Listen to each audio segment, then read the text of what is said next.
আজ গেছিলাম বাবার মাথায় জল ঢালতে, দেখলাম বেশ ফাঁকা আছে। যেহেতু আজকে বাবার বার ছিল না, আমি একটা বিশেষ কারণেই গেছিলাম পুজো দিতে। তখন এই পুণ্য স্নানটা আমার দেখার খুব সৌভাগ্য হলো। আপনারাও দেখে নিন এবং আশীর্বাদ নিয়ে নিন।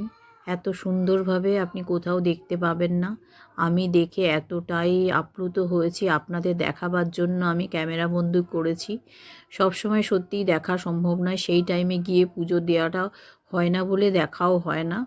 তো এইভাবে আমরা দেখলাম যে বাবাকে কি করে স্নান করানো হয়, আর এত সুন্দর করে ওনাকে চান করানো হলো যে সত্যি এইটা আমার সৌভাগ্যই বলতে গেলে। কারণ এই সময় আমি উপস্থিত হতে পেরেছিলাম, অন্য সময় পারি না। এর আগেও একবার দেখেছিলাম, কিন্তু ক্যামেরায় ছবি তুলতে পারিনি, আপনাদের দেখাতেও পারিনি। সোমবার ছিল না বলে ফাঁকাই ছিল, আর ভিড়টা কম থাকাতে আমি ফটোগ্রাফিটা করতে পেরেছি। বসেই ছিলাম অনেকক্ষণ, অপেক্ষা করার পর ওনারা শুরু করলো।